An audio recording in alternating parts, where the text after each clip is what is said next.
Hello मेरे प्यारे विद्यार्थियों, आचार्य सुपर 20 में एक बार फिर से आपका स्वागत है। मैं नीरज। प्यारे विद्यार्थियों, बताऊंगा आपको आज एसएससी जीडी का प्रैक्टिस सेट नंबर 3 के बारे में जानकारी, जो आप सबके लिए बहुत ही ज्यादा महत्वपूर्ण साबित होगा आने वाली परीक्षा के लिए। तो चलो शुरू करते हैं क्वेश्चन नंबर 1 से। प्रैक्टिस सेट नंबर 3 का सवाल नंबर 1, श्रीलंका का गृह युद्ध कब समाप्त हुआ? पहला सवाल है, आप सबके लिए बहुत महत्वपूर्ण सवाल है। तो अब चलो इसके बारे में डिटेल से पढ़ते हैं। देखो, गृह युद्ध की बात करूं तो किस किस के बीच हुआ था? तो गृह युद्ध किस किस के बीच हुआ था? श्रीलंका और लिट्टे के बीच। मतलब श्रीलंका के खुद के और एक वहां आतंकवादी संगठन था लिट्टे, लिट्टे के बीच। उसके बाद अगर मैं बात करूं इसकी शुरुआत कब हुई थी? शुरुआत हुई थी 1989 और एंडिंग कब हुआ था? 2009। अगर मैं बात करूं श्रीलंका की ओर, श्रीलंका के साथ हम कौन सा युद्ध अभ्यास करते हैं? युद्ध अभ्यास। तो याद रखोगे मित्र शक्ति। श्रीलंका के राष्ट्रपति रानिल विक्रमासिंघे। ये सारी बातें कॉपी में लिखनी है। रानिल विक्रमासिंघे। श्रीलंका के प्रधानमंत्री दिनेश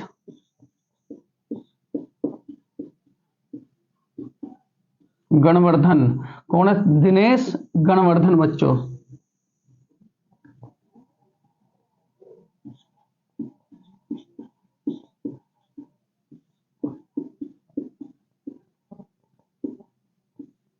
श्रीलंका और भारत के बीच क्या है? प्लस भारत के बीच क्या क्या है? एक तो पाक जलडमरू मध्य, पाक जलडमरू मध्य। दूसरा मन्नार की खाड़ी।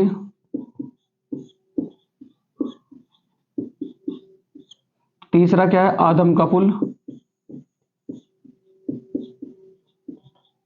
तीसरा क्या है?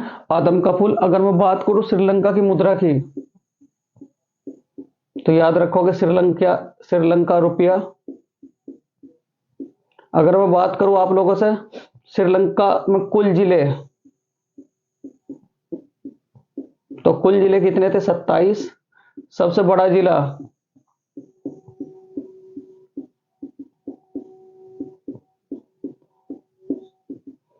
अनुराधापुर। उसके बाद अगर मैं बात करूं श्रीलंका की, और श्रीलंका का राष्ट्रीय खेल basketball.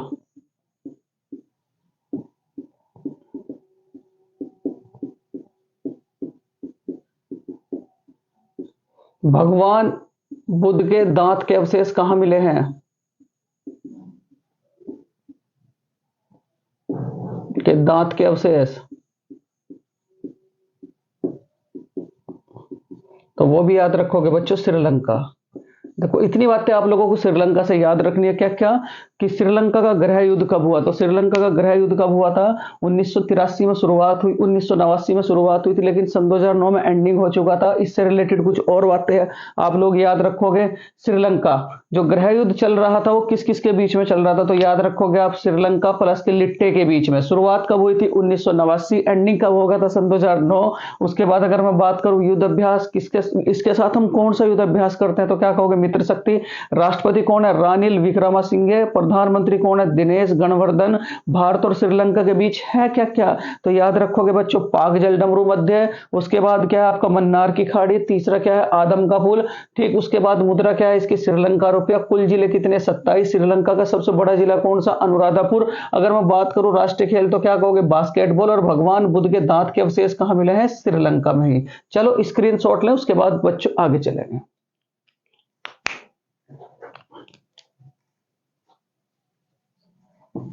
Question number 2,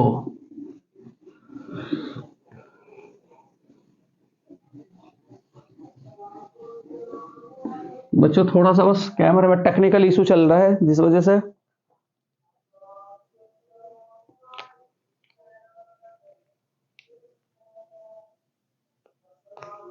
question number 2 बच्चों देखो, मानव शरीर की सबसे लंबी हड्डी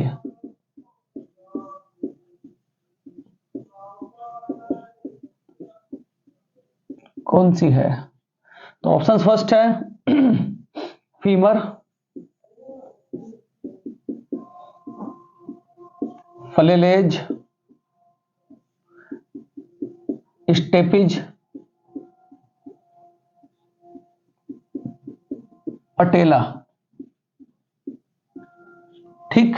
मानव शरीर की सबसे लंबी हड्डी कौन सी है बच्चों? तो इसके बारे में डिटेल में बताऊंगा आप लोगों को। सबसे पहले तो हड्डियों का अध्ययन क्या कहलाता है?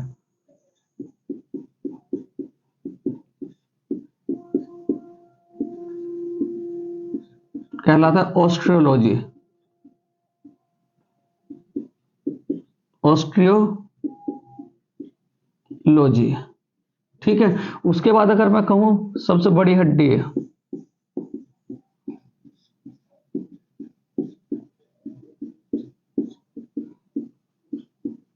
फीमर, कहां पड़ती है? जांग। सबसे छोटी हड्डी है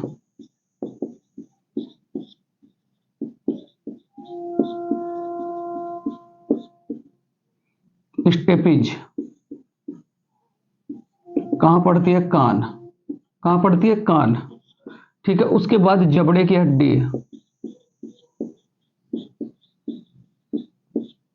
क्या कहलाती है? मैंडेबल। ये जो जबड़े की हड्डी है बच्चों, ये क्या कहलाएगी? मैंडेबल। क्या कहलाएगी? मैंडेबल। चलो यहां तक पहले एक बार ध्यान दें। मानव शरीर की सबसे लंबी हड्डी कौन सी? वो तो याद पता चल ही गया होगा। वो कौन सी है बच्चों? फीमर। आंसर तो पता चल गया, इसका आंसर क्या है? फीमर। उसके बाद हड्डियों का अध्ययन क्या कहलाता है? ऑस्ट्रोलॉजी। सबसे बड़ी हड्डी कौन सी? तो क्या कहोगे? फीमर। कहां पड़ती है? जांग में। सबसे छोटी हड्डी कौन सी? तो याद रखोगे स्टेपिज। ये कहां पड़ेगी? कान में। उसके बाद जबड़े की हड्डी क्या कहलाएगी? मैंडेबल। क्या कहलाएगी? मैंडेबल। कुछ और बातें बच्चों, मानव शरीर में कुल हड्डी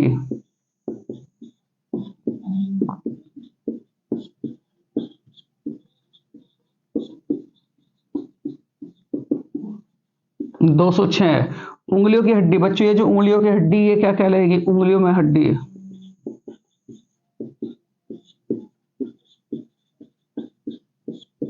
फलेलेज। ठीक है। उंगलियों को फैलाना तो क्या कहलाएगी? फलेलेज। उसके बाद बच्चों ये टखने की हड्डी,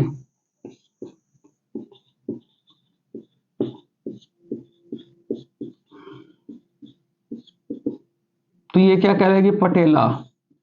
क्या कहलाएगी? पटेला। क्यों? कंधे की हड्डी बच्चों,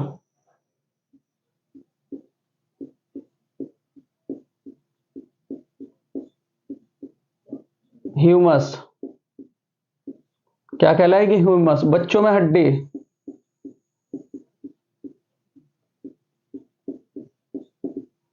तो याद रखोगे आप लोग 295 या 300। ठीक। इतनी बातें आप लोग हड्डियों के सवाल से याद रखोगे, जो पेपर में आने के लिए बहुत ज्यादा महत्वपूर्ण है। सबसे पहले मानव शरीर की सबसे लंबी हड्डी, तो आंसर क्या होगा? फीमर। हड्डियों का अध्ययन क्या कहलाता है? ऑस्ट्रोलॉजी। सबसे बड़ी हड्डी क्या है? फीमर। ये कहां मिलती है? जांग में। सबसे छोटी हड्डी कौन सी? स्टेपिज। ये कहां मिलती है? कान में बच्चों। उसके बाद जबड़े की हड्डी क्या कहलाएगी? मैंडेबल। मानव शरीर में कुल हड्डी कितनी? 206। उंगलियों में जो हड्डी है बच्चों, ये जो उंगलियों में हड्डी है ये क्या कहलाएगी? फलेलेज। टखने की हड्डी, मतलब ये जो टखने की हड्डी ये क्या कहलाएगी? आपकी पटेला। कंधे की हड्डी क्या कहलाएगी? ह्यूमस। और उसके बाद बच्चों में टोटल हड्डी कितनी? 295 से लेकर के क्या कहोगे? 300 के बीच में। चलो स्क्रीनशॉट लें बच्चों और फिर आगे चलेंगे।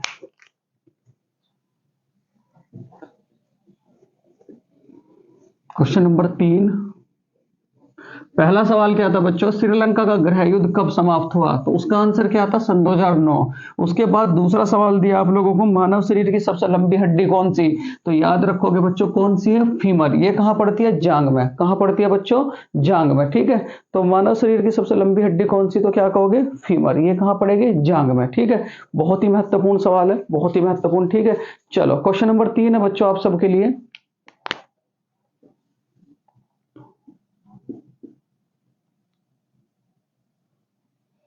विश्व स्वास्थ्य संगठन का मुख्यालय कहां पड़ता है?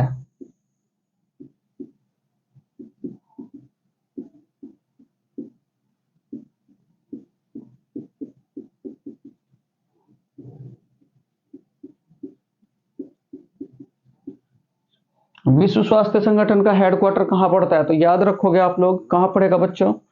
ऑप्शन नंबर फर्स्ट है न्यूयॉर्क, सेकंड न्यूयॉर्क, सेकंड कहाँ पड़ेगा? बेंगलोर,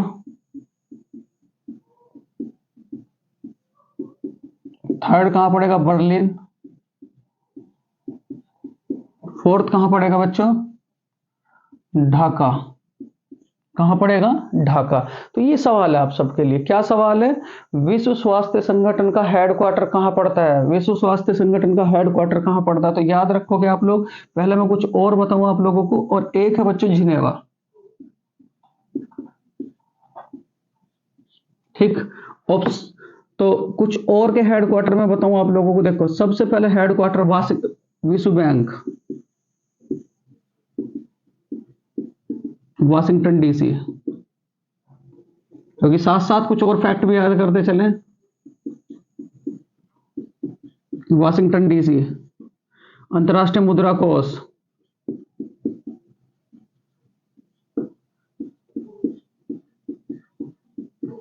ये भी कहां पड़ेगा? Washington DC. नासा का हेड भी कहां पड़ेगा? Washington DC. यूएनओ का हेडक्वार्टर कहां पड़ेगा? तो याद रखोगे बच्चों, न्यूयॉर्क। कहां पड़ेगा? न्यूयॉर्क। अगर मैं बात करूं आप लोगों से अंतर्राष्ट्रीय न्यायालय,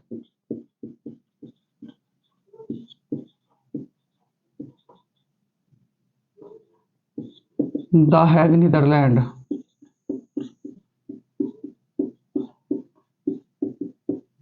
विश्व स्वास्थ्य संगठन,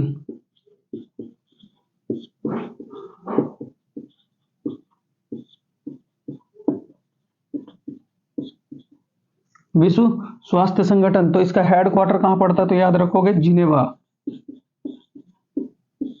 विश्व व्यापार संगठन,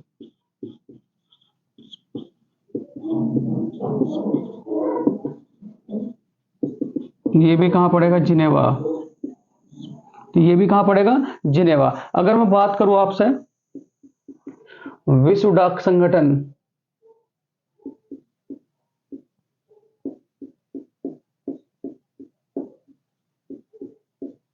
ये कहां पड़ेगा? रोम। ये कहां पड़ेगा बच्चों? रोम।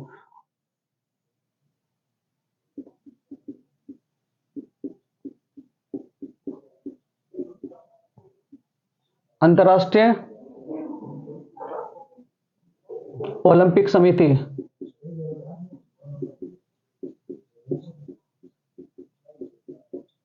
ये कहां पड़ेगा? Lausanne.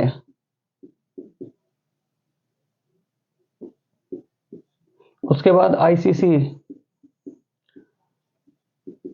Dubai.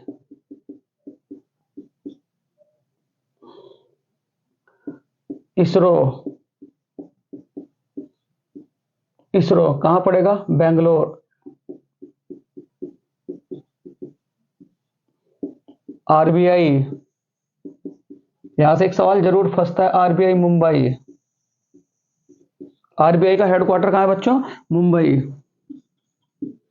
SBI, Mumbai. LIC, Mumbai. अगर मैं बात करूं आपसे, देखो आरबीआई मुंबई, सेबी,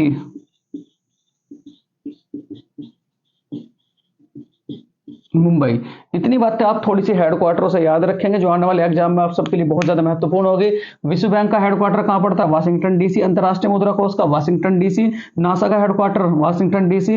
यूएनओ का हेडक्वार्टर कहां पड़ेगा? न्यूयॉर्क। अंतर्राष्ट्रीय न्यायालय कहां पड़ेगा? The Hague, Netherlands. विश्व स्वास्थ्य संगठन कहां पड़ेगा? जिनेवा। विश्व व्यापार संगठन कहां पड़ेगा? जिनेवा। विश्व डाक संघ कहां पड़ेगा? रोम। उसके बाद अंतर्राष्ट्रीय ओलंपिक समिति कहां पड़ेगी बच्चों? लुसाने। आईसीसी का हेडक्वार्टर कहां है? दुबई। इसरो का हेडक्वार्टर कहां है? तो याद रखोगे बेंगलोर। आरबीआई का हेडक्वार्टर कहां है? मुंबई। एसबीआई का हेडक्वार्टर कहां है? मुंबई। और एलआईसी का हेडक्वार्टर कहां है? मुंबई। सेबी का हेडक्वार्टर कहां है? मुंबई। अगर आपसे कहा जाए बच्चों सार्क,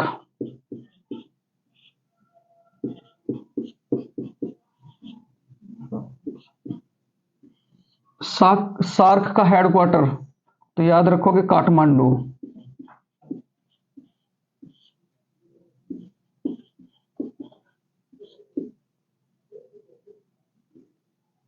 चलो स्क्रीनशॉट लें बच्चों, फिर उसके बाद आगे चलेंगे। तो इसका आंसर क्या हो जाएगा, विश्व स्वास्थ्य संगठन का हेडक्वार्टर कहां पड़ता है, तो याद रखोगे जिनेवा। कहां पड़ेगा बच्चों, जिनेवा। ठीक, चलो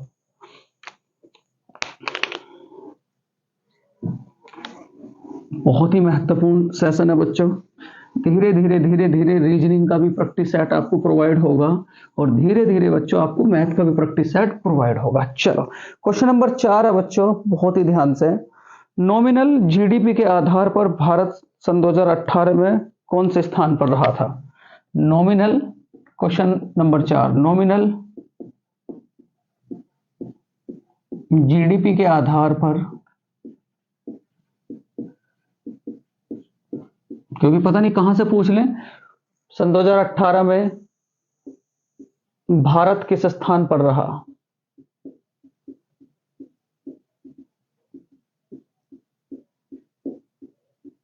ऑप्शन नंबर फर्स्ट, प्रथम, तृतीय, चतुर्थ,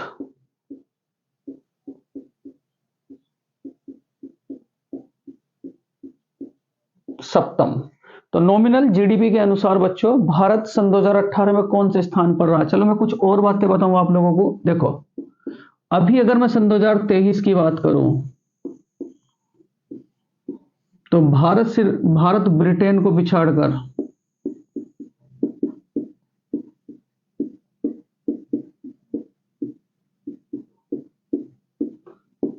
दुनिया की 5वीं अर्थव्यवस्था बन गया है। कौन से नंबर पर आ चुका है बच्चों, 5वें पे। तो कौन कौन से, पहले पे कौन है, फर्स्ट पे अमेरिका, दूसरे पे कौन है, चीन। दूसरे पे कौन है बच्चों, चीन। पहले पे कौन है, अमेरिका। दूसरे पे कौन है, चीन। तीसरे पे जापान। चौथे पे कौन है बच्चों, जर्मनी। पांचवे पे कौन है, अपना भारत।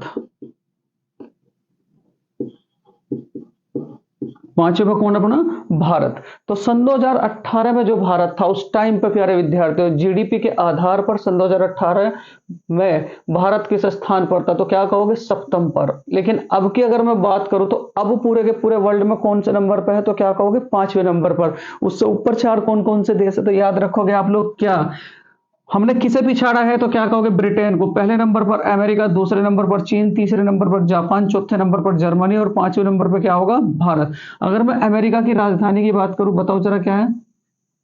चीन की राजधानी क्या है, ये भी याद रखेंगे। जापान की, जर्मनी की, और उसके बाद भारत की राजधानी तो आप लोगों को पता ही है। तो चलो स्क्रीनशॉट लें, फिर उसके बाद आगे चलेंगे। राजधानियों के ऊपर मैं बिल्कुल अलग से ही वीडियो बनाऊंगा बच्चों।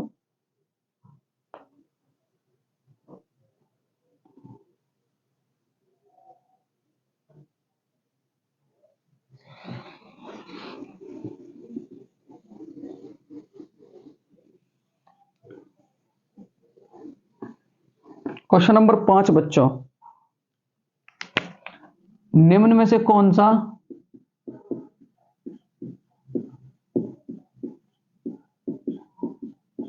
सा अंतःस्रावी ग्रंथि का स्रोत नहीं है।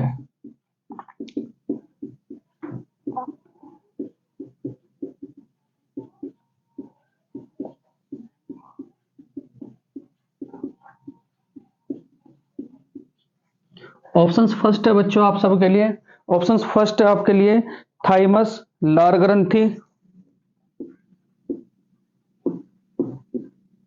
थाइमस, लार ग्रंथि, पीनियल ग्रंथि,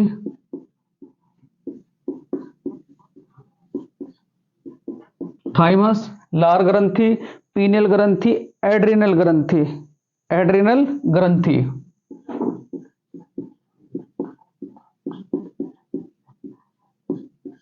एड्रिनल ग्रंथि। चलो अगर मैं बात करूं बच्चों बहुत ही ध्यान से देखो, अगर मैं बात करूं लार की, तो ये क्या काम करता है। सबसे पहली बात तो लार कहां पाया जाता है, तो क्या कहोगे, जीभ में।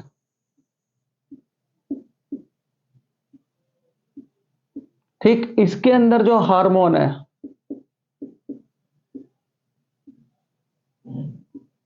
टाइलिन, लार के अंदर कौन सा हार्मोन है? टाइलिन। यहां जो लार है उसमें क्या मौजूद होता है? तो लार में क्या मौजूद होता है? जीवाणु। और जीवाणु का भक्षण करने वाला हार्मोन तो क्या कहोगे? लाइसोजाइम। बहुत इंपॉर्टेंट है। क्या कहोगे? लाइसोजाइम। अगर मैं बात करूं भोजन की, तो भोजन मान लिया हम खाते हैं, भोजन भोजन खाएंगे तो सबसे पहले हम भोजन खाया कहां से? जीभ से, मुख से। मुख के बाद कहां गया? गला, मतलब गले में खाया, कहां गया? गला। फिर उसके बाद कहां गया बच्चों? छोटी आंत। उसके बाद बड़ी आंत। और उसके बाद बच्चों बाहर। तो सवाल क्या पूछता है कि भोजन सबसे अधिक कहां ठहरता है?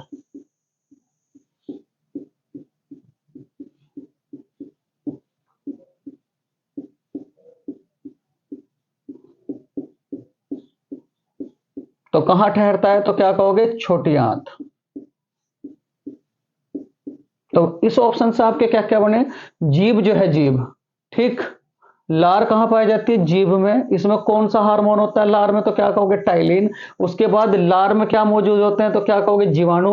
और उन जीवाणुओं का भक्षण कौन करता है? तो क्या कहोगे? लाइसोजाइम। कौन करता है? लाइसोजाइम। फिर उसके बाद मैंने भोजन को बताया, भोजन हम खाते हैं मुख से। उसके बाद कहां जाता है? गला। गले के बाद छोटी आंत, छोटी आंत के बाद बड़ी आंत। और भोजन सबसे अधिक कहां ठहरता है? तो क्या कहोगे? छोटी आंत में। ठीक है। उसके बाद पीनियल ग्रंथि के बारे में अगर मैं बात करूं, पीनियल बच्चों, देखो ये सारी की सारी क्या काम करती है? जैविक क्रियाएं।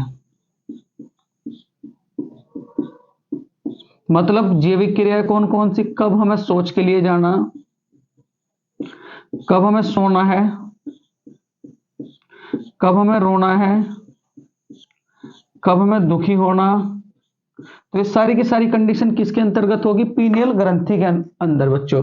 और अगर मैं एड्रिनल ग्रंथि के बारे में बात करूं, तो एड्रिनल ग्रंथि क्या काम करती है? बहुत ही ध्यान से, ये दो हार्मोन स्त्रावित करती है, लड़ो और भागो। डायरेक्ट पूछ लेता है कि लड़ो और भागो हार्मोन कहां बनता है? तो क्या कहोगे? एड्रिनल ग्रंथि के अंदर। और पूछ लेगा प्यारे बच्चों क्या, कैसी ग्रंथि है? तो क्या कहोगे? एक्सटर्नल ग्रंथि। बहुत ही ध्यान से, बहुत ही प्यारा सा सेशन है बच्चों। देखो निम्न में से कौन सा अंतरा स्त्रावी ग्रंथि का स्रोत नहीं है? तो क्या कहोगे? लार। कौन नहीं है? लार। ये डायरेक्ट क्वेश्चन पूछे जा चुके हैं प्यारे विद्यार्थियों, और पूछे जाएंगे।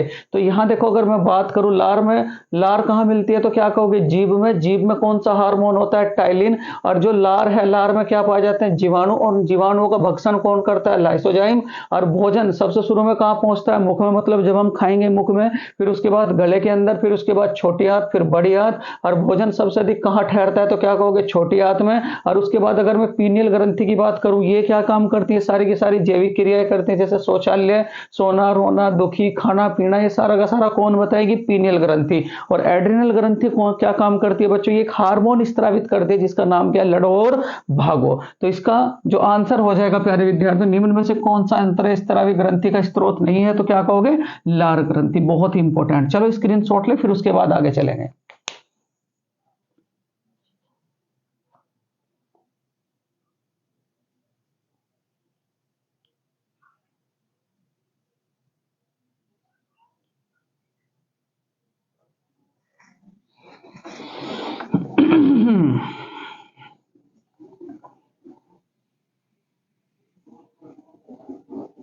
क्वेश्चन नंबर 6 बच्चों।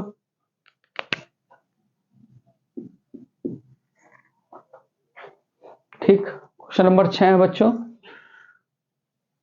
1920 के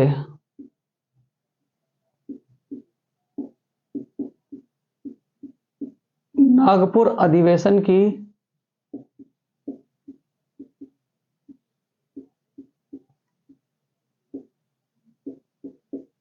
अध्यक्षता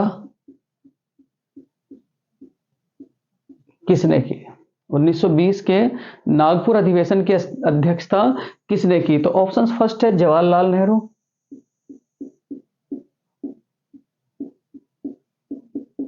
सेकंड है विजय राघवाचारी।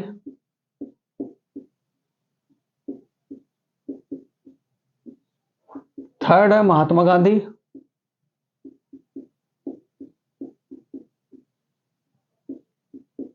फोर्थ है सरदार वल्लभ भाई पटेल।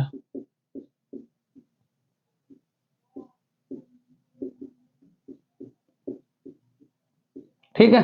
तो 1920 के नागपुर अधिवेशन की अध्यक्षता किसने करी थी? तो पहले तो मैं आप लोगों को कुछ डिटेल बताऊं बच्चों। देखो, अगर मैं बात करूं आप सबसे 1920 में गवर्नर जनरल,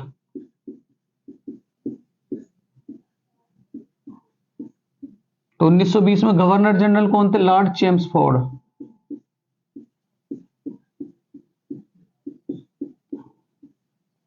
मतलब असहयोग आंदोलन, असहयोग आंदोलन ये पूछ लेता है बच्चों कभी कभी कि असहयोग आंदोलन शुरुआत कब हुई थी।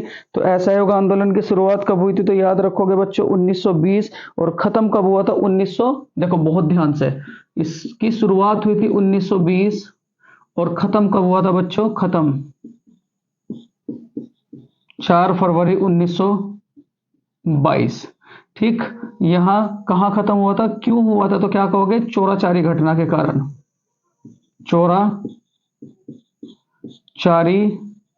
घटना ये कहां हुई थी? गोरखपुर।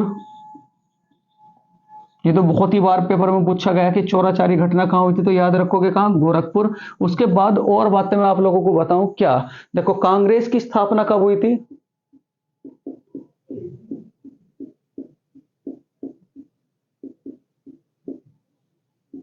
तो कांग्रेस की स्थापना कब हुई थी? 1885। कहां हुई थी बच्चों? मुंबई। ठीक। कांग्रेस की स्थापना कब हुई थी? 1885। कहां हुई थी? मुंबई में। और उसके बाद कहां हुई थी? संस्कृत विद्यालय। ये तो बिल्कुल अलग से बनाऊंगा बच्चों में, संस्कृत विद्यालय इसके ऊपर तो, क्योंकि बढ़िया टॉपिक है, ट्रेंडिंग टॉपिक है। ठीक है। तो पहले इसका आंसर समझे कि 1920 के नागपुर अधिवेशन की अध्यक्षता किसने की? तो याद रखो कि विजय राघवाचारी। किसने की थी? विजय राघवाचारी। और अगर आपसे कहा जाए बच्चों महात्मा गांधी ने कौन से सम्मेलन में भाग लिया था?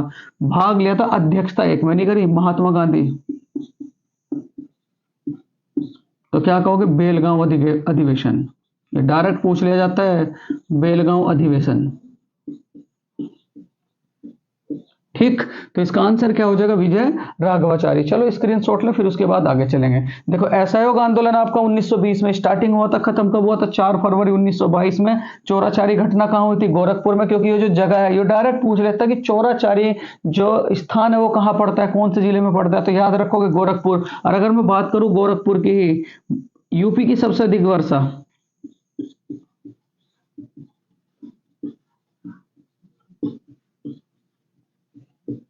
विश्व का सबसे लंबा रेलवे स्टेशन,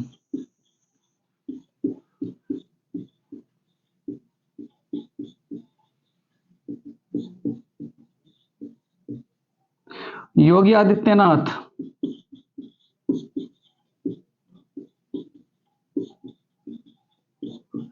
का निर्वाचन क्षेत्र। ठीक। चलो स्क्रीनशॉट ले, फिर उसके बाद आगे चलेंगे। बहुत बढ़िया, बहुत बढ़िया बच्चों।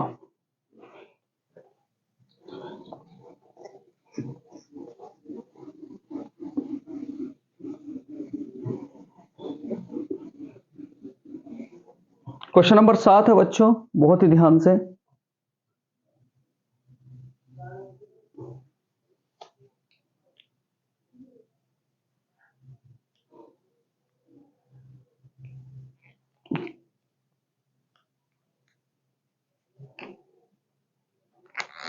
निम्न में से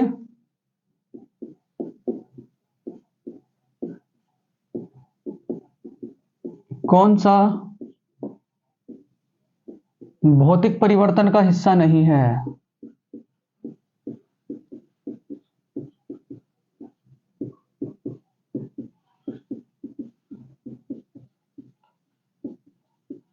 निम्न में से कौन सा भौतिक परिवर्तन का हिस्सा नहीं है? ऑप्शंस फर्स्ट,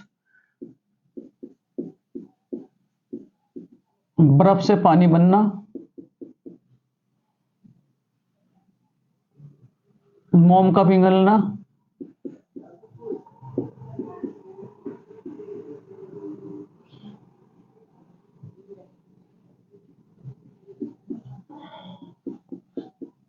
बर्फ से पानी बनना, मोम का पिघलना, उसके बाद क्या कहोगे बच्चों, बहुत ही ध्यान से,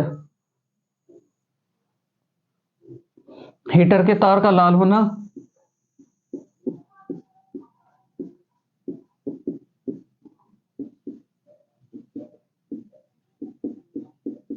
उसके बाद चौथा ऑप्शन क्या होगा, फलों का पकना।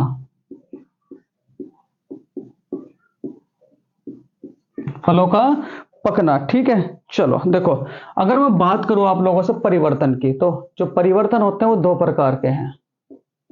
अब इसे समझो, जो परिवर्तन है बच्चों वो दो प्रकार के हैं। दो प्रकार के कौन कौन से, एक तो भौतिक परिवर्तन और एक क्या कहोगे, रासायनिक परिवर्तन। भौतिक परिवर्तन,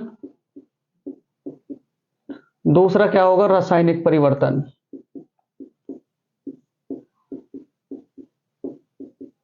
ये जो भौतिक परिवर्तन है ये है क्या, तो भौतिक परिवर्तन का मतलब ये होगा कि पदार्थ, जो पदार्थ है कोई भी, नई अवस्था धारण करे और फिर अपनी पुनः अवस्था में लौट आए।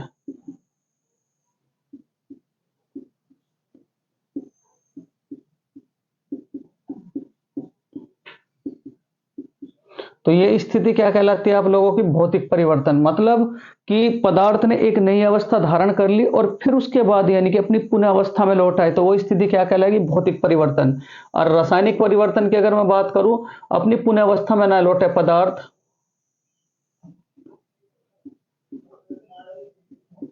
पदार्थ क्रिया करने के बाद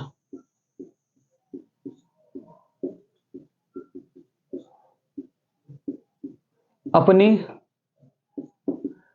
पुनः अवस्था में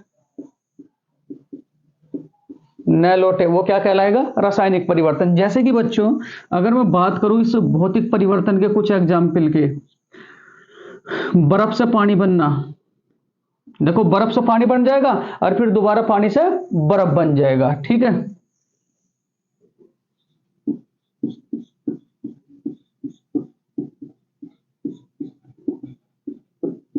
पहली बात। दूसरी बात क्या कहोगे बच्चों, ध्यान से बिल्कुल, मोम का पिघलना,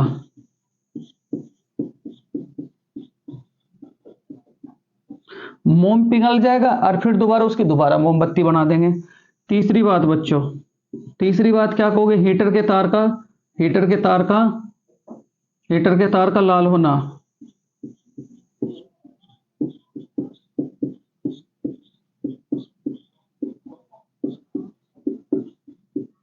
ये सारे के सारे किसके एग्जाम्पल है, भौतिक परिवर्तन के। अगर मैं बात करूं रासायनिक परिवर्तन की, तो क्या कहोगे रासायनिक परिवर्तन में, कि दूध से दही का बनना,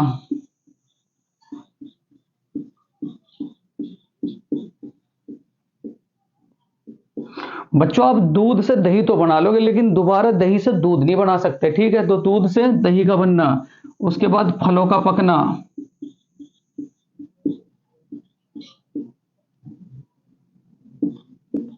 मतलब जो अपनी पुरानी अवस्था में ना आए, उसके बाद सब्जी का उबालना, ठीक। जो कंडीशन अपनी यानी कि पुरानी अवस्था में नहीं आएगी वो रासायनिक परिवर्तन कहलाएगा, और जो अपनी पुरानी अवस्था में यानी कि पुनः अवस्था में जो पुरानी अवस्था थी उसी में लौट आएगी तो वो क्या कहलाएगा, आपका भौतिक परिवर्तन। तो इसमें सवाल में क्या कहा है, निम्न में से कौन सा भौतिक परिवर्तन का हिस्सा नहीं है, तो बर्फ से पानी बनना, तो ये किसका हिस्सा है, भौतिक परिवर्तन का। मोम का पिघलना ये भी भौतिक परिवर्तन का, हीटर के तार का लाल होना ये भी भौतिक परिवर्तन का। तो कौन सा भौतिक परिवर्तन का हिस्सा नहीं है, तो क्या कहोगे, फलों का पकना, क्योंकि फल पक करके दोबारा कच्ची अवस्था में नहीं पहुंचेंगे, ठीक है। तो ये कैसा परिवर्तन होगा बच्चों, रासायनिक परिवर्तन। तो इसका आंसर क्या हो जाएगा आपका, बताओ जरा, क्या हो जाएगा, फलों का पकना इसका बिल्कुल राइट आंसर हो जाएगा। और ये मैं कुछ एग्जाम्पल बताया, कितने प्रकार का परिवर्तन होता है, दो प्रकार का, एक तो भौतिक परिवर्तन और एक क्या कहोगे, रासायनिक परिवर्तन। भौतिक परिवर्तन में क्या कहोगे बच्चों, कि पदार्थ पदार्थ क्रिया करके अपनी पुनः अवस्था में जिस परिवर्तन में लौट आता है वो क्या कहलाता है, भौतिक परिवर्तन। और पदार्थ यानी कि अपनी पुनः अवस्था में न लौटे, क्रिया करने के बाद अपनी पुनः अवस्था में न लौटे, तो वो क्या कहलाएगा, रासायनिक परिवर्तन। चलो स्क्रीनशॉट ले, फिर उसके बाद आगे चलेंगे।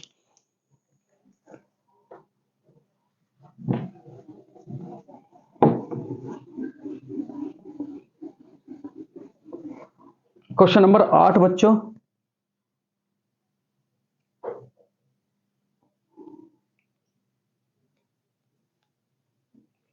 निम्न में से कौन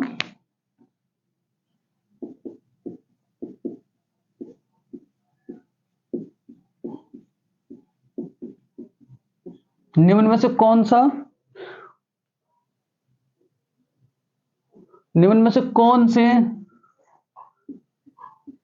पदार्थ का उपयोग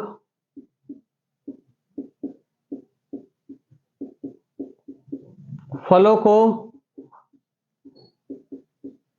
सुरक्षित रखने के लिए किया जाता है? मतलब जैसे फल रख देते हैं और काफी समय तक सुरक्षित रखने के लिए किया जाता है।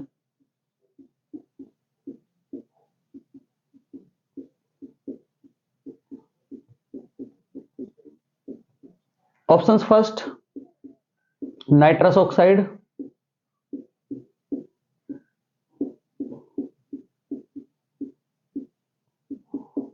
दूसरा क्लोरोफॉर्म,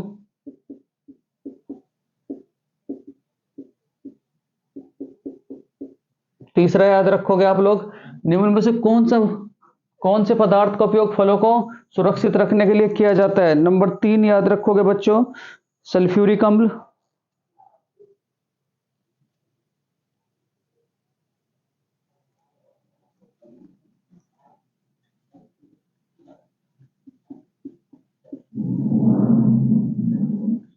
और फोर्थ याद रखोगे बच्चों, फोर्थ जो विकल्प होगा आप लोगों का, सोडियम बेंजोएट।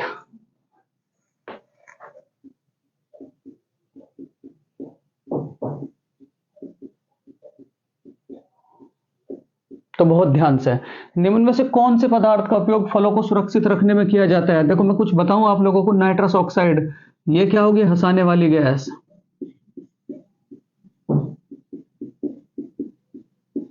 क्लोरोफॉर्म तो क्या कहोगे? बेहोशी की दवा।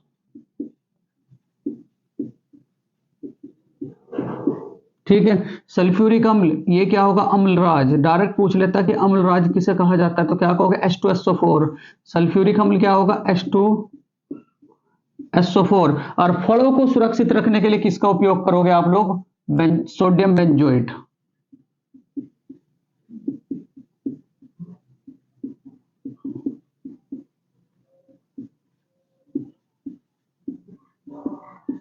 किसका प्रयोग किया जाता है बच्चों? Sodium benzoate. और एक सवाल ये भी है, कच्चे फलों को पकाने में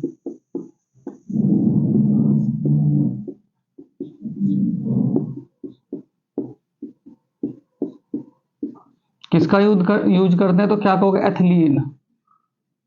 किसका यूज करेंगे? एथिलीन। चलो स्क्रीनशॉट लें, फिर उसके बाद आगे चलेंगे। तो निम्न में से किस पदार्थ का उपयोग फलों को संरक्षित रखने के लिए किया जाता है? तो क्या कहोगे? Sodium benzoate. तो इसका राइट आंसर क्या हो जाएगा? Sodium benzoate. स्क्रीनशॉट लें, फिर उसके बाद आगे चलेंगे।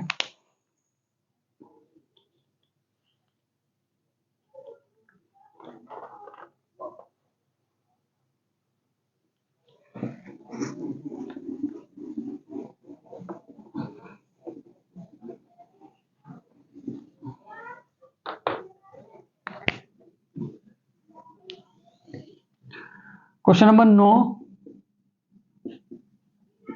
निम्न में से किस राज्य की राजधानी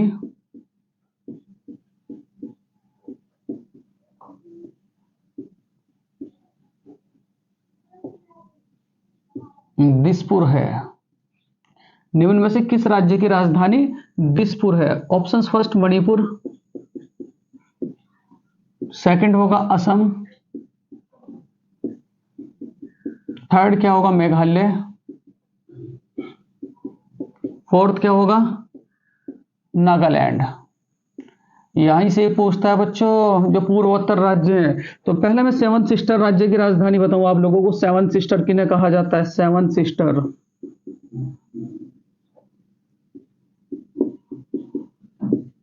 मणिपुर, मेघालय, अरुणाचल प्रदेश, नागालैंड, त्रिपुरा,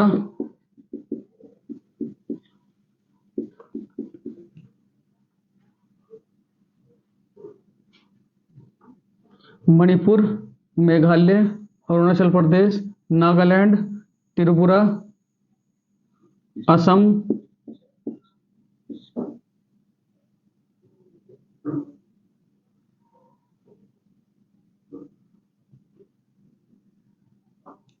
मणिपुर, मेघालय, अरुणाचल प्रदेश, नागालैंड, त्रिपुरा, असम। पहले इनकी राजधानी के बारे में बात करेंगे बच्चों।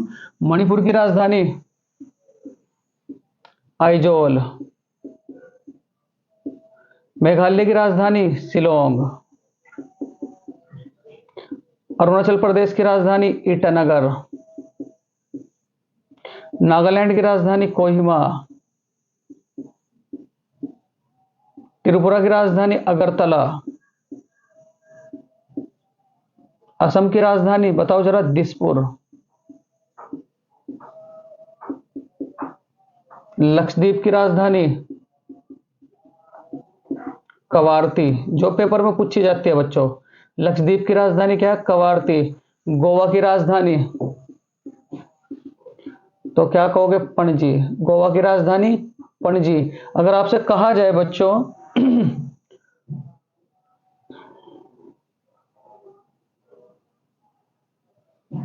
आंध्र प्रदेश की राजधानी अभी चेंज हुई है,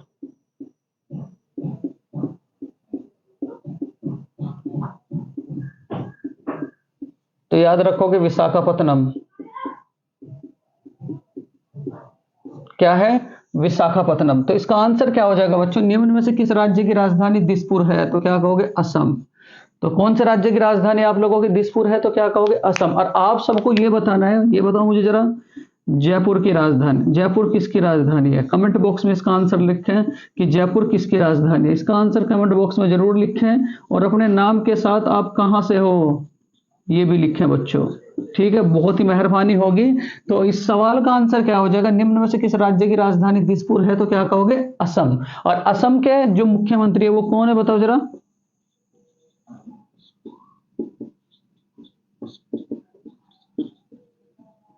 हेमंत कुमार बिस्वा। ये भी याद रखोगे। चलो,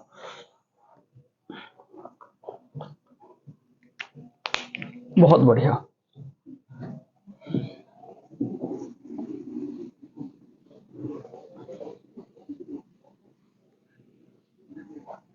नेक्स्ट है बच्चों क्वेश्चन नंबर,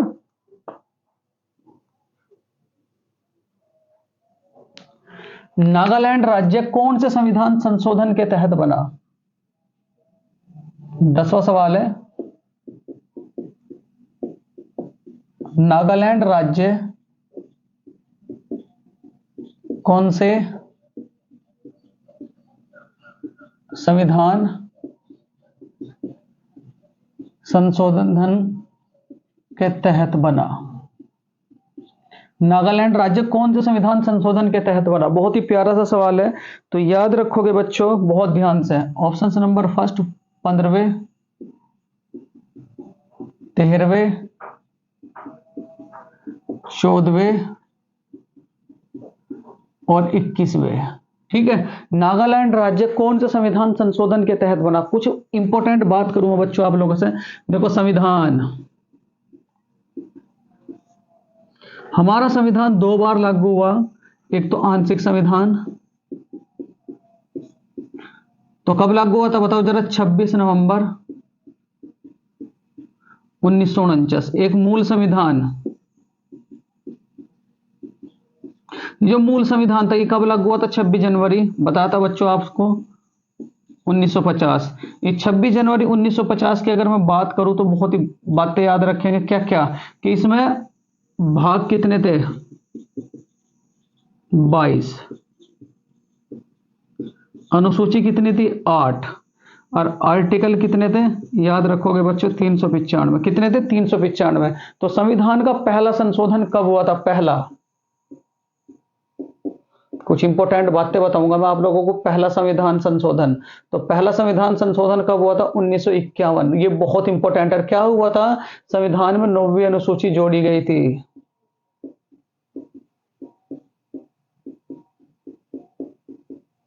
और इसका संबंध किससे था? भूमि अधिग्रहण। 9वीं अनुसूची का संबंध किससे था? भूमि अधिग्रहण। अगर मैं बात करूं बच्चों बहुत ध्यान से, 21वां संविधान संशोधन, 13वां संविधान संशोधन, 13वां, तो ये कब हुआ था? 1962 में नागालैंड राज्य बनाया गया।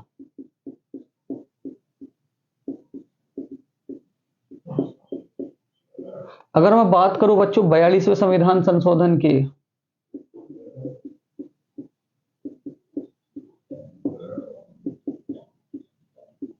इसे क्या कहा जाता है? मिनी संविधान।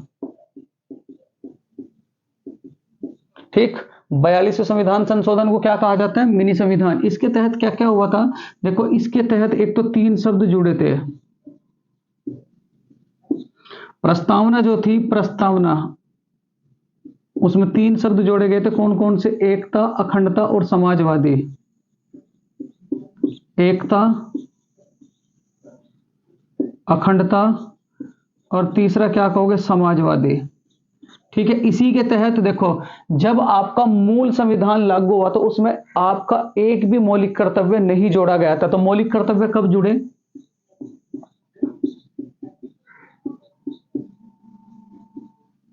तो मौलिक कर्तव्य कब जोड़े गए थे? तो याद रखोगे बच्चों 1976। लाइट की प्रॉब्लम है बच्चों, लाइट चली गई है। 1976 कितने मौलिक कर्तव्य जुड़े थे? तो याद रखोगे 10। कितने जुड़े थे? 10। फिर 11वां कब जुड़ा था बच्चों? ये बहुत इंपॉर्टेंट है। टोटल मौलिक कर्तव्यों की संख्या कितनी? टोटल मौलिक कर्तव्य,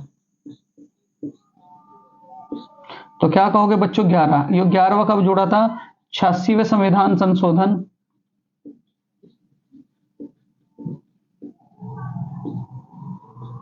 वर्ष सन 2002 में। कब जुड़ा था बच्चों?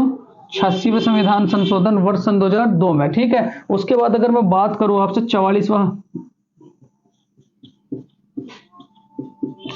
संविधान संशोधन का संबंध किससे? तो क्या कहोगे? संपत्ति का अधिकार। उसके बाद याद रखोगे बच्चों 61वां संविधान संशोधन, 61वां, तो इसका संबंध किससे है? मतदाता की आयु 6 से 21 से 18 कौन से के तहत हुई थी? तो क्या याद रखोगे? 61वें संविधान संशोधन, बहुत ही ज्यादा महत्वपूर्ण है। उसके बाद याद रखोगे बच्चों आप लोग क्या? 21वां संविधान संशोधन। ठीक, 21वां संविधान संशोधन, तो इसमें क्या कहोगे? 21वें में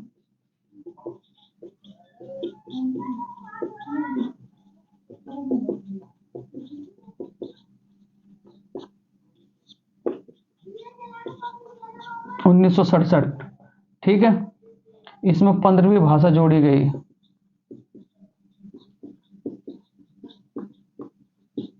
15वीं भाषा कौन सी थी? सिंधी। ठीक, स्क्रीनशॉट लें, फिर उसके बाद आगे चलेंगे। तो नागालैंड राज्य कौन से संविधान संशोधन के तहत बना था? तो क्या याद रखोगे आप लोग बच्चों? 13वें। तो क्या याद रखोगे? 13वें। चलो स्क्रीनशॉट लें, फिर उसके बाद आगे चलेंगे। ठीक,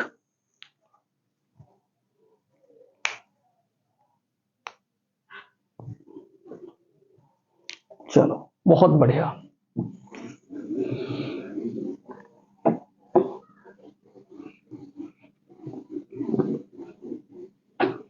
बच्चों क्वेश्चन नंबर 11 है, बहुत प्यारा सा सवाल है।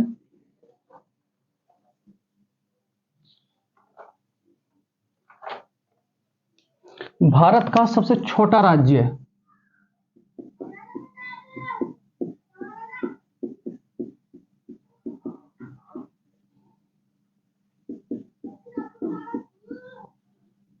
भारत का सबसे छोटा राज्य, ऑप्शन फर्स्ट है गोवा, ऑप्शन सेकंड है आपका लक्षद्वीप, थर्ड है यूपी, फोर्थ है आपका नागालैंड। फोर्थ क्या है? नागालैंड। तो भारत का सबसे छोटा राज्य कौन सा बच्चों? देखो, अगर मैं बात करूं क्षेत्रफल की, क्षेत्रफल के मामले में सबसे बड़ा राज्य है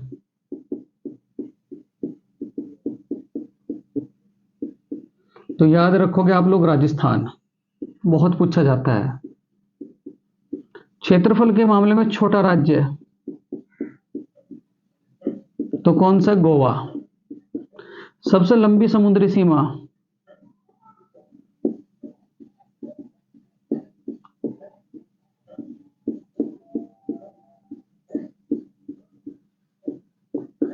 तो किसकी है बच्चों? गुजरात। उसके बाद सबसे छोटी समुद्री सीमा, समुद्री सीमा तो किसकी है? गोवा की। गोवा की राजधानी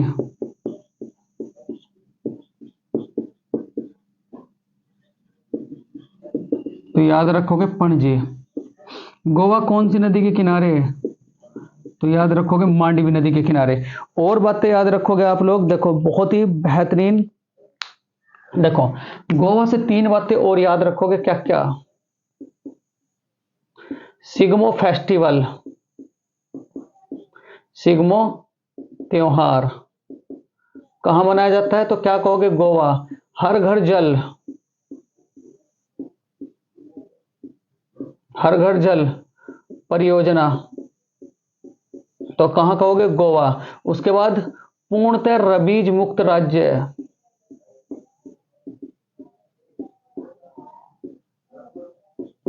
पूर्णतः रबीज मुक्त राज्य कौन सा बना? तो क्या याद रखोगे बच्चों? गोवा। तो भारत का सबसे छोटा राज्य कौन सा है? तो याद रखोगे आप लोग गोवा। और गोवा से और क्या क्या बात याद रखोगे? कुछ और इंपॉर्टेंट फैक्ट है क्या? भारत का सबसे बड़ा राज्य तो क्या कहोगे? राजस्थान। सबसे छोटा राज्य तो क्या याद रखोगे? गोवा। सबसे लंबी समुद्री सीमा किसकी? तो क्या कहोगे? गुजरात की। सबसे छोटी समुद्री सीमा किसकी? तो क्या कहोगे? गोवा की। गोवा की राजधानी क्या है? पणजी। कौन सी नदी के किनारे? तो क्या कहोगे? मांडवी। और उसके बाद गोवा में और क्या क्या मनाया जाता है? तो क्या कहोगे? सिग्मो फेस्टिवल मनाया जाता है। हर घर जल परियोजना वही है। और पूर्णतः रबीज मुक्त राज्य कौन सा बना बच्चों? गोवा। चलो स्क्रीनशॉट लें, फिर उसके बाद आगे चलेंगे।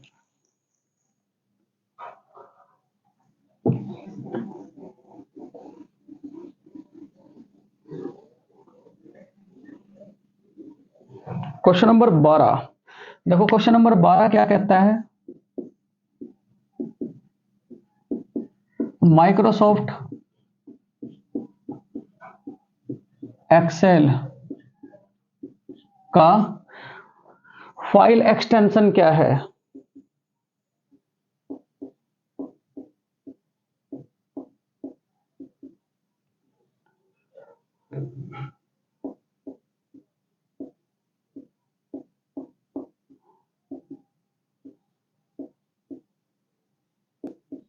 क्या है? Options first dot PPT, dot XLS, dot Java, dot C, dot C. चलो अब मैं बताऊंगा आप लोगों को फाइलों का एक्सटेंशन, बहुत ध्यान से।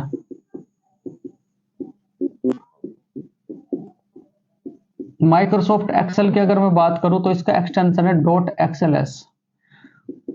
माइक्रोसॉफ्ट ऑफिस यानी कि एमएस वर्ड का फाइल एक्सटेंशन क्या है? Dot DOC. पावर पॉइंट का तो याद रखोगे डॉट पीपीटी। जावा का तो याद रखोगे डॉट जावा। सी का तो याद रखोगे dot C. C plus plus का इसका भी डॉट सी। पीएचपी का डॉट पीएचपी।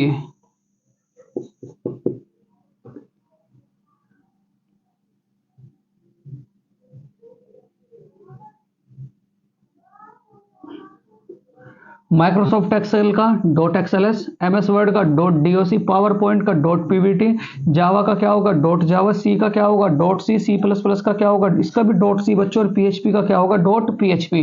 तो इसका आंसर क्या हो जाएगा? माइक्रोसॉफ्ट एक्सेल का फाइल एक्सटेंशन क्या है? तो याद रखोगे बच्चों एक्सएलएस। तो इसका आंसर क्या हो जाएगा? एक्सएलएस। ठीक, बहुत ही बढ़िया सा सवाल था। चलो क्वेश्चन नंबर स्क्रीनशॉट ले लिया हो तो क्वेश्चन नंबर 13 की ओर बढ़ते हैं। देखो क्वेश्चन नंबर 13 है आप सबके लिए।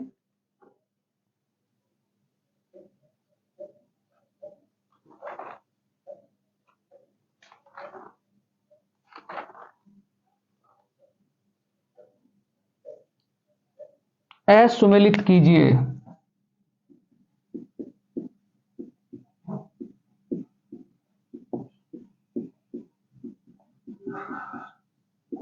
ऑप्शन फर्स्ट है आपका, परमाणु सिद्धांत किसने दिया था?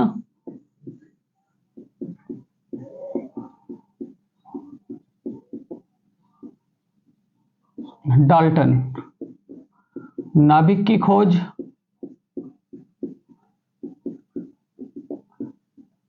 रदरफोर्ड।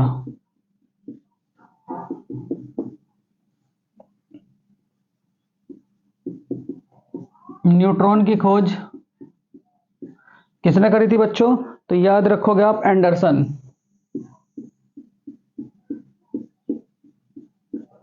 नंबर 4 बच्चों, इलेक्ट्रॉन की खोज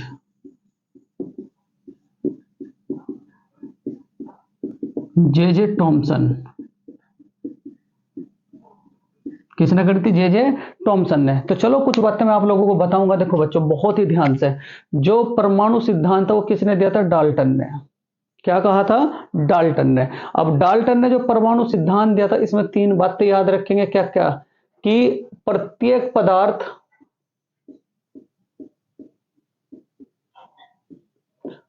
परमाणु से बना है। उसके बाद और बताऊं मैं बच्चों, जो पदार्थ के अंदर परमाणु होते हैं, पदार्थ के अंदर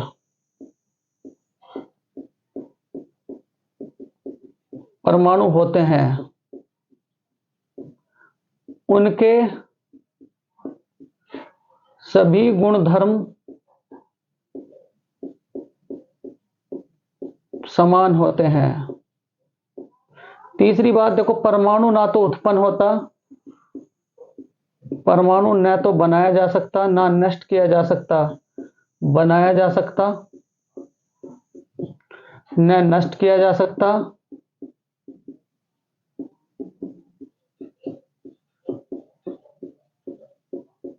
केवल संरक्षण किया जा सकता है। मतलब एक रूप से दूसरे रूप में बदला जा सकता है।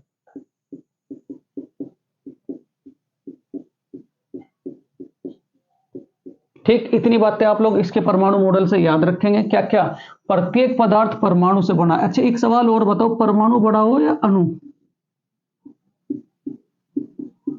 तो परमाणु छोटा होगा किससे? अणु से। ये बात याद रखो क्योंकि बहुत ही बार सवाल पूछा जा चुका है। उसके बाद देखो इसमें से असुमेलित कीजिए। नाभिक की खोज किसने की थी? बिल्कुल सही है, रदरफोर्ड ने की थी। उसके बाद परमाणु सिद्धांत किसने दिया था? डाल्टन ने ही दिया था। नाभिक की खोज किसने की थी? रदरफोर्ड ने की थी। और उसके बाद इलेक्ट्रॉन की खोज किसने की थी? टॉमसन ने ही की थी। तो सुमेलित कौन सा है? तो क्या कहोगे? असुमेलित कौन सा है? न्यूट्रॉन की खोज एंडरसन ने नहीं की थी बच्चों, ये किसने की थी? चैडविक ने। चैडविक ने। किसने की थी? चैडविक ने। अगर मैं आपसे बात करूं, देखो जो नाभिक है, नाभिक, ये नाभिक, नाभिक में कौन कौन से 2 तत्व मौजूद होते हैं? इस तरीके से बच्चों ये नाभिक है, ये आपका नाभिक है, ये क्या है? आपका नाभिक। तो इस नाभिक में कौन कौन से 2 तत्व मौजूद होंगे? नाभिक में डायरेक्ट पूछ लेता तो क्या कहोगे? न्यूट्रॉन। और क्या कहोगे? प्रोटॉन। और बाहर चक्कर कौन लगाता है? इलेक्ट्रॉन। तो बाहर चक्कर लगाता है, नाभिक के बाहर चक्कर लगाता है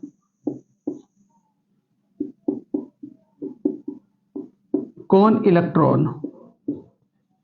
कौन चक्कर लगाता है? इलेक्ट्रॉन। इतनी बातें आप लोग इस सवाल से याद रखोगे। और हाँ, अगर आपसे बात की जाए न्यूट्रॉन की खोज किसने की थी? चैडविक ने। तो एंडरसन ने किसकी खोज की थी? पॉजिट्रॉन।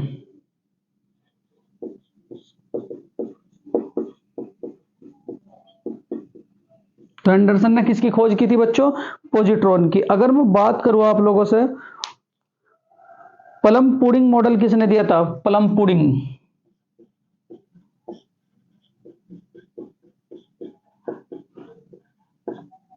तो याद रखोगे J Thomson. Plum pudding model किसने दिया था? तो क्या याद रखोगे बच्चों?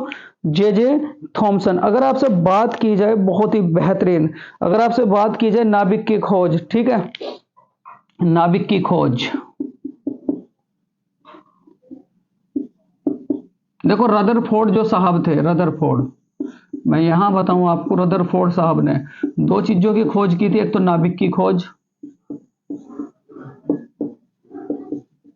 और दूसरा क्या दिया था? स्वर्ण पत्र मॉडल।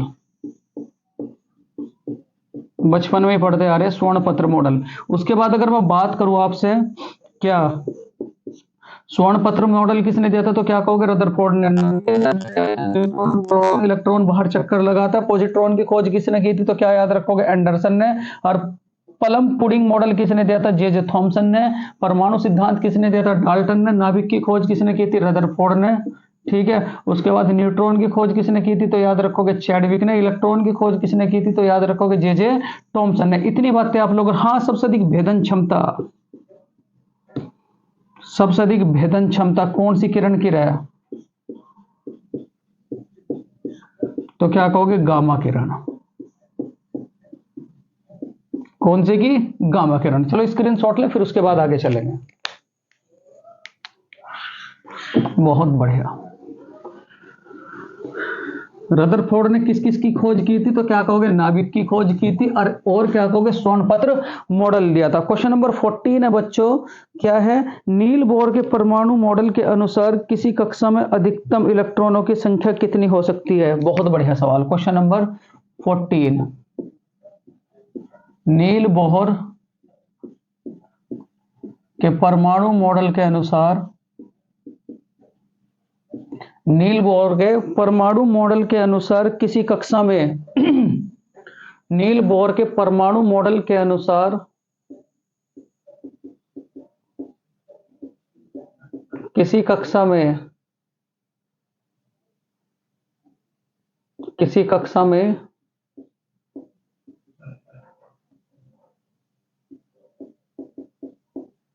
अधिकतम इलेक्ट्रॉनों की संख्या हो सकती है।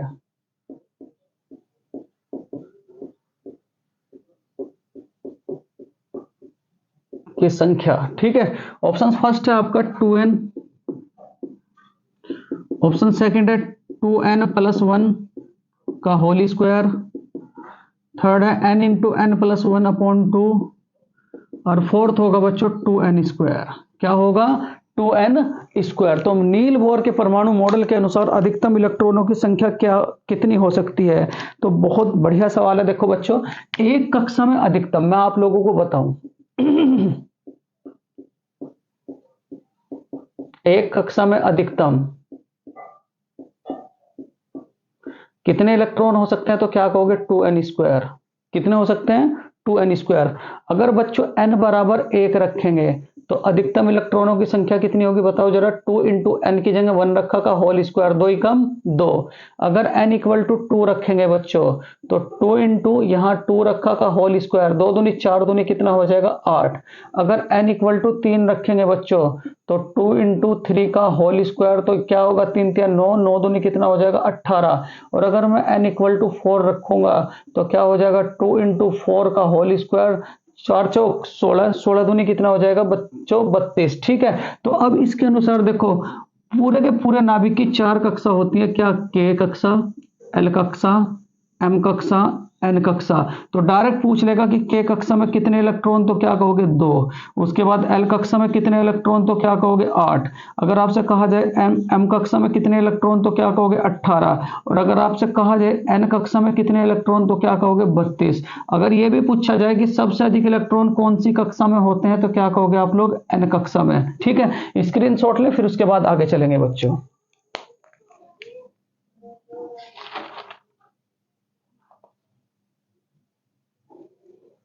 बहुत बढ़िया। क्वेश्चन नंबर 15 है बच्चों, नील बोर के परमाणु मॉडल के अनुसार कक्षा में अधिकतम इलेक्ट्रॉनों की संख्या कितनी होती है? तो कितना याद रखोगे बच्चों? 2n²। क्वेश्चन नंबर 15 है, बस 5 सवाल और बच्चों। क्वेश्चन नंबर 15 है, देखो, निम्न में से कौन सा सुमन्यूट्रॉनिक का उदाहरण है? निम्न में से कौन सा सम न्यूट्रॉनिक का उदाहरण है, सम न्यूट्रॉनिक का उदाहरण है। बहुत प्यारा सा सवाल है, बिल्कुल एज इट इज छपता है। Option number first 1H1, option number 2 1H2, option number third 1H3। ठीक है, सेकंड क्या कहोगे बच्चों विकल्प? सेकंड विकल्प होगा आपका C612, C612 और C14। ऑप्शन नंबर थर्ड है बच्चों, ऑप्शन नंबर थर्ड है C714। ठीक, 7C14। और ऑप्शन नंबर फोर्थ है बच्चों, बहुत ध्यान से, 11Na23 और दूसरा क्या होगा 12Mg24। ये बात भी आप लोग याद रखोगे। ठीक है, बहुत ही बढ़िया बच्चों, बहुत बढ़िया। देखो इसमें क्या क्या बात याद रखनी है आप सबको, मैं आप सबको बताऊं। देखो बच्चों, जो हमारा मेन पॉइंट है परमाणु जो है, इसमें जो हम तीन बातें याद रखेंगे। एक तो क्या याद रखेंगे? समस्थानिक। क्या याद रखोगे? समस्थानिक। ठीक, इसमें क्या होता है? परमाणु क्रमांक। पहले तो एक बात आपको पता चले कि परमाणु में परमाणु क्रमांक किसे कहते हैं और द्रव्यमान संख्या किसे कहते हैं। तो बहुत ध्यान से, ये आप लोगों का कोई तत्व है बच्चों जेड, इसमें जो नीचे लिखा रहेगा, मतलब यहाँ ए लिखा, यहाँ एन लिखा। ये जो एन है ये क्या कहलाएगा? परमाणु भार। ये दूसरा क्या कहोगे? द्रव्यमान संख्या। ये जो नीचे है ये क्या कहलाएगा आपको? परमाणु क्रमांक। क्या कहलाएगा? परमाणु क्रमांक। जो ऊपर लिखा रहता है, मतलब कैसे?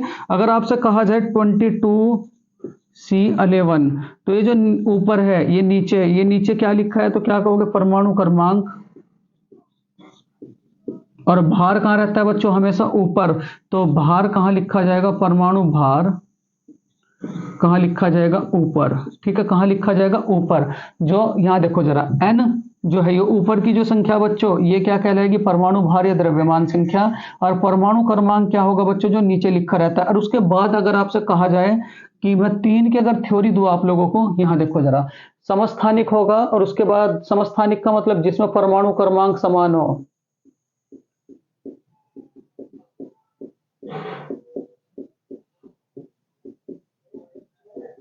ठीक, उसके बाद दूसरी अगर मैं बात करूं, संभारिक।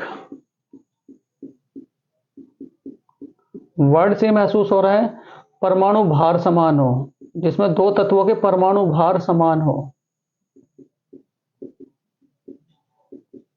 ठीक है, उसके बाद सम न्यूट्रॉनिक,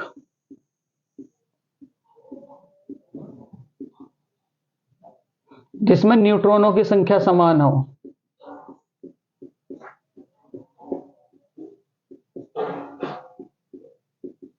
और न्यूट्रॉनों की संख्या कैसे निकालते हैं बच्चों? परमाणु भार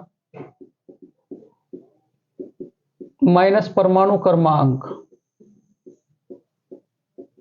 परमाणु भार माइनस के परमाणु क्रमांक। अगर मैं पहले ऑप्शंस की बात करूं, पहले तो बच्चों ये सारा का सारा स्क्रीनशॉट लें, फिर उसके बाद मैं आगे बताऊंगा। क्योंकि देखो इसमें मैं बताया है कि जो तत्व के नीचे लिखा रहता है वो क्या कहलाता है आप लोगों का? ये जो तत्व है सी, इसके नीचे जो लिखा रहेगा परमाणु क्रमांक, ऊपर जो लिखा रहेगा वो क्या कहलाएगा? परमाणु भार।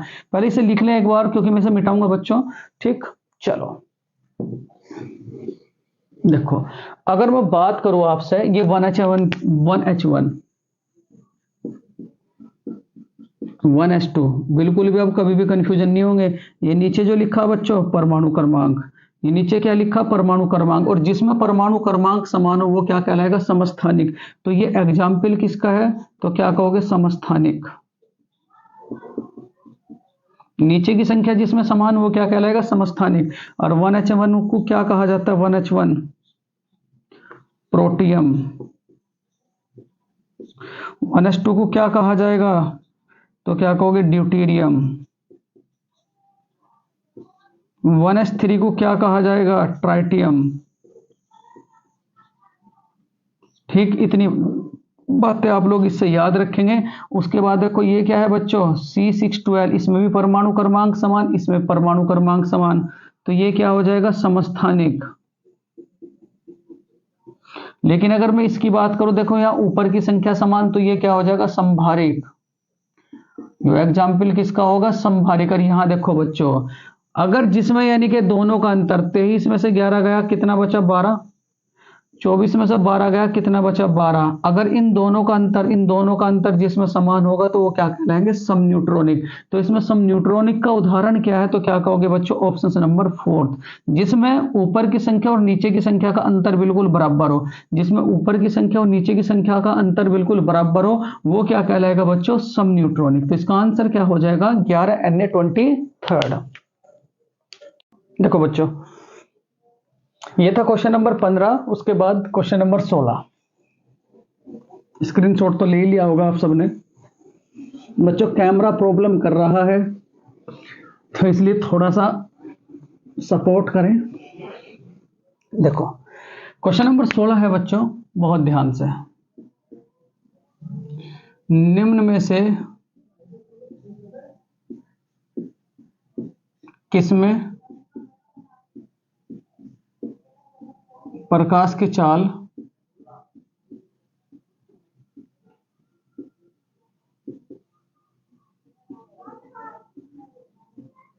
अधिक होती है। सवाल यह है बच्चों, सवाल क्या है कि निर्वात में जो प्रकाश की चाल है, निम्न में से निर्वात में प्रकाश की चाल, सवाल यह था बच्चों, निर्वात में प्रकाश की चाल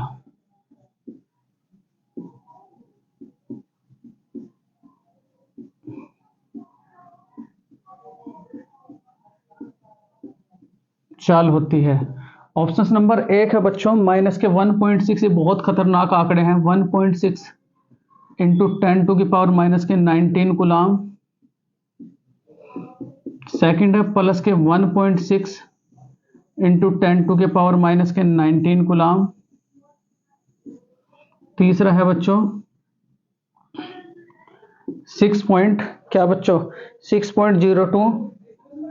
6.02 इंटू 10⁻23 बच्चों, ठीक है।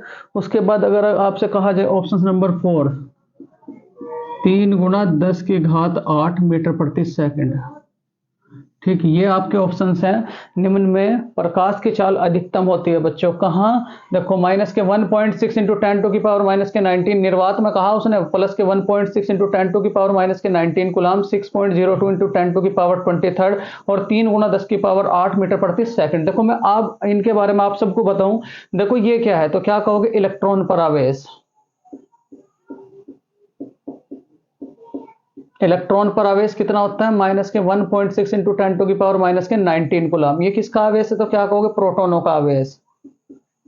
प्रोटोन का आवेश कितना होता है, प्लस के 1.6 इंटू 10⁻⁻ कितना, 19 कूलाम। पैसे प्रोटोन, पैसे क्या कहोगे, पॉजिटिव। और ये क्या है, एवोगाद्रो संख्या। जो डायरेक्ट कभी अगर फ्यूचर में सवाल फंसा, एवोगाद्रो की संख्या का मान कितना होता है, तो क्या कहोगे आप लोग, 6.02 इंटू 10⁻23। और उसके बाद ये क्या है बच्चों, निर्वात में प्रकाश की चाल। निर्वात में प्रकाश की चाल। और कुछ बातें और मैं बताऊंगा आप लोगों को। देखो अगर आपसे कहा जाए बच्चों कि प्रकाश की चाल मैक्सिमम किस में होती है, प्रकाश की चाल अधिकतम, ठीक, ध्वनि की चाल अधिकतम,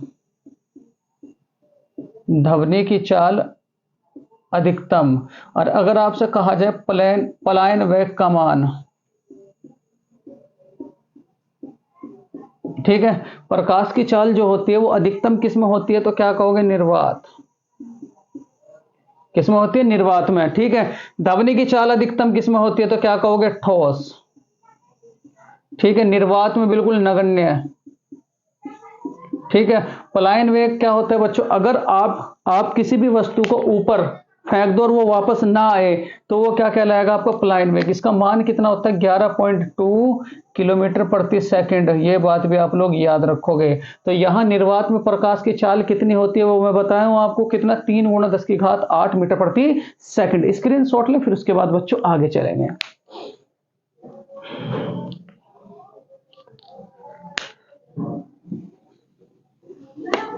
बच्चों बहुत प्रॉब्लम कर रहा है इस टाइम पे फोन का कैमरा, ये भी प्रॉब्लम आज रिमूव हो जाएगी। बस आप अपना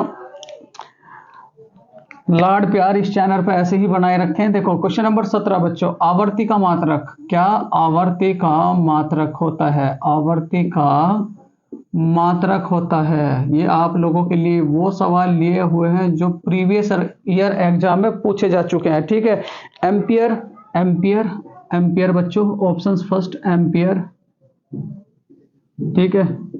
सेकंड है कूलाम, प्रदीप्त, लक्स, और फोर्थ क्या है बच्चों? हर्ट्ज। फोर्थ क्या है? हर्ट्ज, अगर आपसे कहा जाए। ठीक, चलो बच्चों देखो ध्यान दो जरा। एम्पियर, एम्पियर किसका मात्रक है तो क्या कहोगे? धारा का। कूलाम किसका मात्रक है तो क्या कहेंगे? आवेश का। उसके बाद लक्स किसका मात्रक है तो क्या कहोगे? प्रदीप्त का। उसके बाद हर्ट्ज किसका मात्रक है तो बताओ जरा, हर्ट्ज किसका मात्रक है? आवर्ती का। और आपसे यही कहा है कि आवर्ती का मात्रक हो, आवर्ती किसका मात्रक होता है? किसका? तो आवर्ती का मात्रक क्या होता है बच्चों? तो क्या कहोगे? हर्ट्ज। क्या होता है? हर्ट्ज। तो इसका आंसर क्या हो जाएगा? हर्ट्ज। अगर आपसे कहा जाए कि जो बॉयज है उसकी आवाज मोटी होती है, क्यों? क्योंकि उसकी आवर्ती क्या होती है बच्चों? कम। आवर्ती क्या होती है? कम। और अगर मैं गर्ल्स की बात करूं, गर्ल्स, तो गर्ल्स की जो आवर्ती है, आवाज की आवर्ती है, वो क्या हो जाएगी? अधिकतम। और अगर मैं मच्छर की बात करूं तो मच्छर की आवर्ती इन दोनों से ज्यादा है, दोनों से ज्यादा बच्चों। और अगर मैं बात करूं आप लोगों से, देखो ये एम्पियर का मात्रक क्या, धारा का मात्रक क्या है? एम्पियर। आवेश का मात्रक क्या है? कूलाम। प्रदीप्त का मात्रक क्या है? लक्स। आवर्ती का मात्रक क्या है? हर्ट्ज। तो इसका आंसर क्या हो जाएगा? हर्ट्ज। स्क्रीन शॉट लें प्यारे बच्चों, फिर उसके बाद आगे चलेंगे। चलो बहुत बढ़िया प्यारे बच्चों।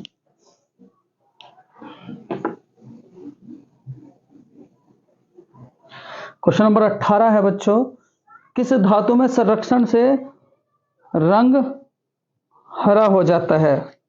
किस धातु के संरक्षण से, बहुत ध्यान से, क्वेश्चन नंबर 18 है, किस धातु के संरक्षण से। और कल आप लोगों को करंट के वो जो 2500 सवालों की सीरीज है, कल करंट के आप लोगों को क्वेश्चन प्रोवाइड हो जाएंगे बच्चों। किस, और आप उसे पूरा तो देखते नहीं प्यारे विद्यार्थी, तो उसे पूरा देखें और कॉपी में जरूर लिखें। वो रामबाण है आप लोगों के लिए, कभी आप ऐसे ही सोच करके चलो, रामबाण करंट अफेयर्स का। तो किस धातु के संरक्षण में रंग हरा हो जाता है?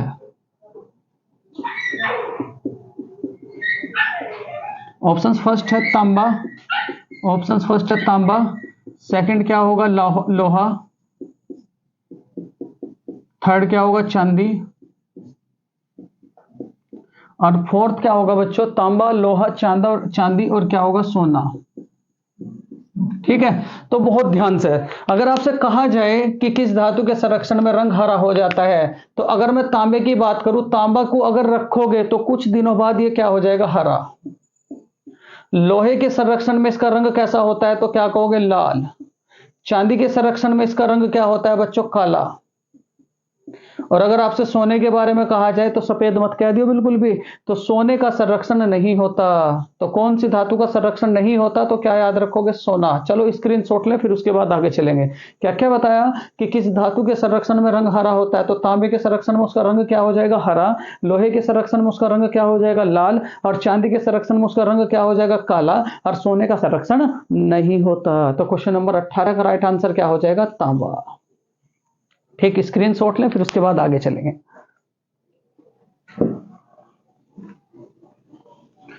क्वेश्चन नंबर 19 है बच्चों,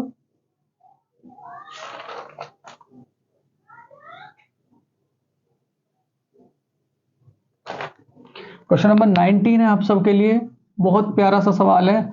मैकमोहन रेखा किन दो देशों को जोड़ती है? मैकमोहन सीमा रेखा किन दो देशों को जोड़ती है?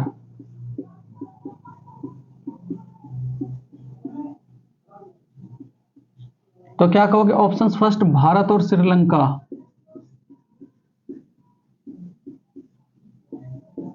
भारत और पाकिस्तान,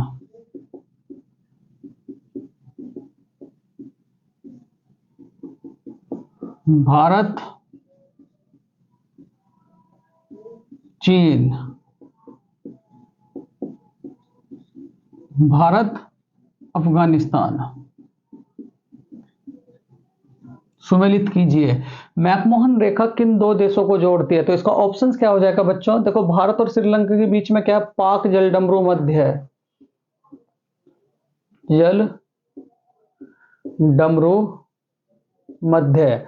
भारत और पाकिस्तान के बीच में क्या है बच्चों? तो क्या कहोगे? Red Cliff. कौन सी रेखा? Red Cliff. और भारत और चीन के बीच में क्या है? तो याद रखोगे मैकमोहन। कौन सी है बच्चों? मैकमोहन। और भारत और अफगानिस्तान के बीच में क्या है? तो याद रखोगे डूरंड। क्या है बच्चों? डूरंड। तो मैकमोहन सीमा रेखा किन दो देशों को जोड़ती है? तो क्या कहेंगे आप लोग? भारत और चीन। किन दो देशों को जोड़ती है? तो क्या कहोगे? भारत और चीन। और इसके अलावा आप सबको ये भी याद रखनी है। तो चलो स्क्रीनशॉट लें, फिर उसके बाद आगे चलेंगे। देखो क्वेश्चन नंबर 20 आज का लास्ट सवाल है बच्चों।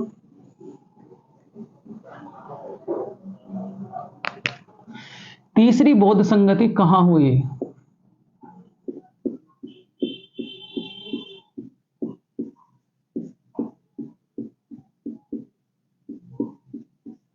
मतलब सभा कहां हुई? Option first Rajgriha, option second Pataliputra,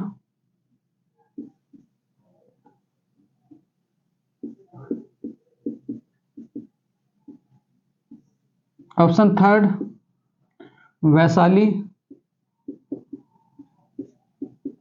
option fourth Kundalvan. क्या कहोगे?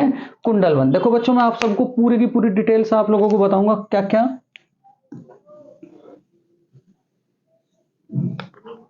ये जो बौद्ध संगतियां हैं, इसके लिए पहली बौद्ध संगति, दूसरी बौद्ध संगति, तीसरी बौद्ध संगति, चौथी बौद्ध संगति। अगर मैं इसके समय की बात करूं तो 383 ईसा पूर्व,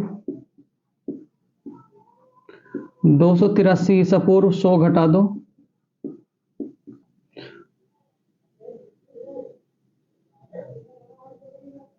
483 बच्चों,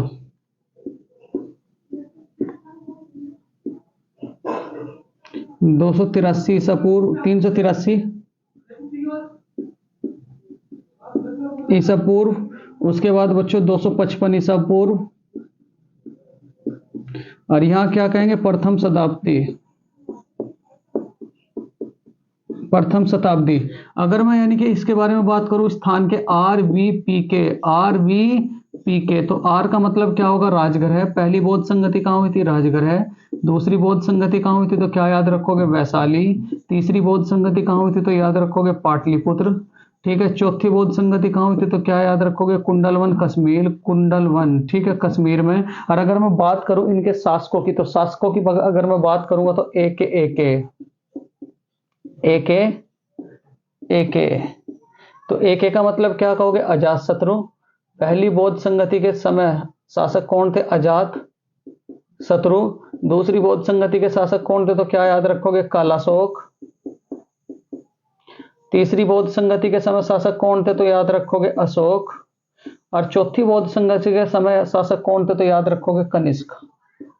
ये टेबल भी आप लोगों के लिए याद होनी चाहिए। तो उसने यही कहा है कि तीसरी बौद्ध संगति कहां हुई थी? तो तीसरी बौद्ध संगति कहां हुई थी? तो पाटलिपुत्र। तो इसका आंसर क्या हो जाएगा? पाटलिपुत्र। क्या आंसर हो जाएगा?